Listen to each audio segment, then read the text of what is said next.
कि समान कार्य के लिए समान वेतन आप दीजिए, हम आपका हाथ नहीं पकड़े हुए हैं। और हठ धर्मता के चलते आज लगभग हजारों शिक्षा मित्र आत्महत्या कर चुके हैं। जब कभी मैं भ्रमण करता हूं एक शिक्षक होने के नाते, तो देखता हूं 2-2 साल के बच्चे अनाथ टहल रहे हैं।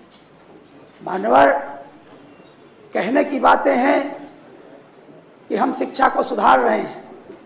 आपको हमें अगर कहीं भी थोड़ा भी मानसिक तनाव हो जाता है तो हम अपने घर के छोटे छोटे काम नहीं कर पा रहे हैं। आप बताइए, पुरानी पेंशन के नाम पर शिक्षक लगातार आंदोलनरत है। उसकी नकल करके राजस्थान में पुरानी पेंशन व्यवस्था बहाल कर दी गई है। आज वित्त विहीन शिक्षक अभी सदस्य महोदय ने बताया कि भुखमरी के कगार पर है, शिक्षा मित्र आत्महत्या कर रहे हैं। मैं समझता हूं इन्हीं 3 केंद्र बिंदुओं पर आपके उत्तर प्रदेश की पूरी शिक्षा व्यवस्था टिकी हुई है। क्या लोग आत्महत्या कर रहे हैं? हम कल्पना कर सकते हैं कि वो शिक्षा में अच्छा अध्यापन कार्य करेंगे? मानवर, यह एक महज क्रूर मजाक बन के रह गया है। मैं सिर्फ इतना आग्रह करूंगा कि अगर राज्य सरकार चाहे तो बिंदुवार शिक्षा मित्रों को कुछ मान दे करके पहले उनका दिमागी संतुलन ठीक हो, तब वो शिक्षा कार्य में लगेंगे। वित्त विहीन शिक्षकों को इसी तरह एक निर्धारित मानदेय निश्चित करके उनकी सेवा पुस्तिका तैयार करके ये काम करके आगे बढ़ा दें।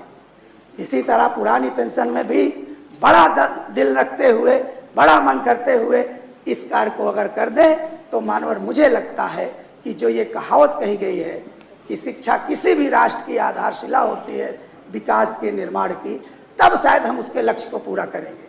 हम तो देखते हैं कि कहीं कहीं पर छोटे छोटे जो राष्ट्र हैं जिनकी आबादी महज 30 करोड़ है, वो राफेल बनाते हैं। हमारी आबादी 1.25 करोड़ से ज़्यादा है, अभी हम पेंसिल में बच्चों की छाया चित्र बना रहे हैं और केवल समाज को धोखा दे रहे हैं कि सब पढ़े सब बढ़े। मानवर, इस पीठ के माध्यम से मैं ये अनुरोध करना चाह रहा हूँ कि अगर एक ही कुंजी हमारे पास है समाज को सुदृढ़ करने के लिए, राष्ट्र को मजबूत बनाने के लिए, केवल शिक्षा, तो क्यों ना इस पर हम विशेष ध्यान दें। और मैं समझ रहा हूँ वर्तमान सरकार का इन बिंदुओं पर शिक्षा से कहीं कोई लेना देना नहीं और उसकी गिरावट दर्ज करते हैं। MBBS की सीटों में मेरिट देखी जाती है कि भाई मेरिट के आधार पर MBBS बच्चा करे। आपने उसके अंक में गिरावट कर दिया। जिसके पास लाखों रुपए है वह कम मेरिट वाला दाखिला तो MBBS में ले लेता है, उससे ज़्यादा वाला मेरिट छूट जाता है। मानवर, ऐसी व्यवस्थाओं पर हमें ध्यान देना पड़ेगा, तब जाकर के हम शिक्षा के स्तर को उठा सकते हैं। मैं सदन की कार्रवाई रोक करके इस महत्वपूर्ण विषय पर चर्चा कराने का अनुरोध करता हूँ।